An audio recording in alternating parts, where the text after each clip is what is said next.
Hey, Teddy K here for the Best Buy blog, and in this video review we take a look at the NDur Smartwatch. This is a budget and affordable smartwatch that tries to do a little more than its price tag would indicate. If you've never heard of NDur, you're not alone because neither did I prior to testing this out. You know, budget smartwatches are not uncommon. They are out there, but when they come along, you kind of have to ask yourself, okay, well, what is it that this does that is going to be different? Or what am I missing from a model that is going to be more expensive? So in this particular case, NDur tries to find a way in between those two things. And in so doing, they've offered some sensors that you wouldn't normally see in a budget smartwatch, but at the same time, you're not getting everything that you might expect otherwise. I'm going to get into that in a second, but first I want to talk about the design a little bit because despite the fact that this is an affordable budget smartwatch, it feels pretty nice. I mean, it's pretty nicely designed. The aesthetics actually are pretty good too. Like, this is definitely a smartwatch that belies its price point, and so that's already a good start. The silicone, I like the silicone band. It feels soft yet rugged all at once, which is pretty nice. You have different colors to choose from, of course, and the lugs, although the lugs are a bit different, they're a little interesting in that they don't come off super easy. Like, you have to you gotta like wedge something in there to take it out, but needless to say, you can replace the band if you want to, so you're not stuck with this. You can always put something else on that would fit, and it doesn't have to be something that comes from the same company.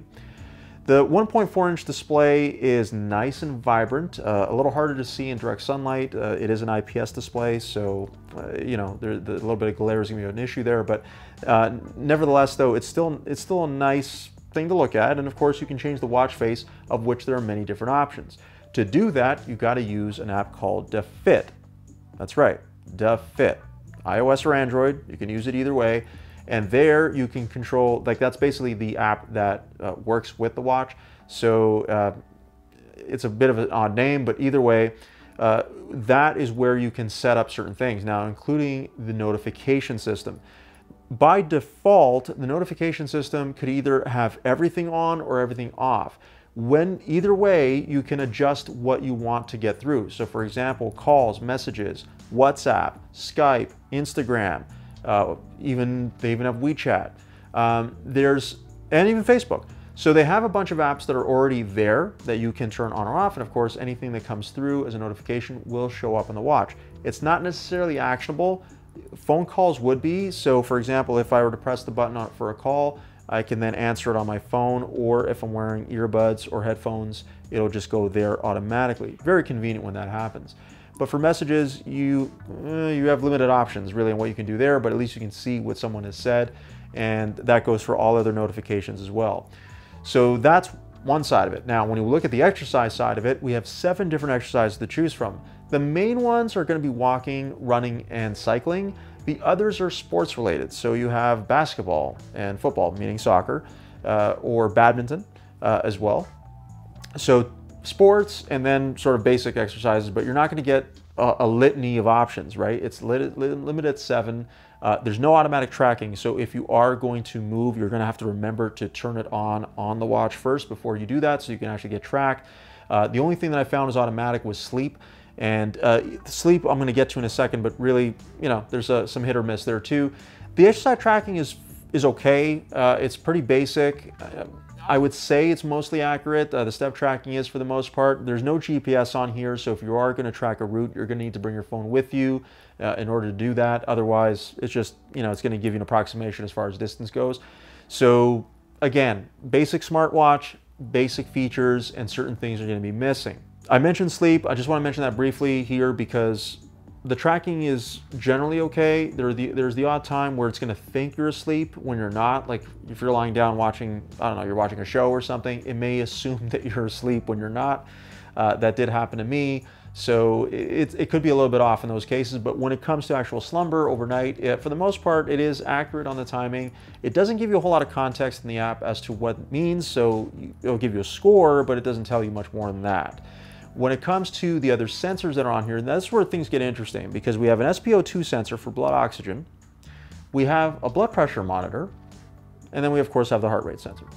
So How accurate these things are, I mean, the heart monitor I feel is a little bit off. I felt like it was a little higher than normal. And the blood pressure monitor, very hard to tell.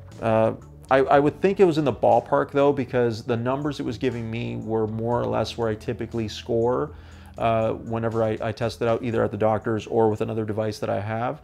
The SpO2 sensor also was in the ballpark. So what I found was that the NDur watch would give me, I think the results were more like approximations as opposed to being exact.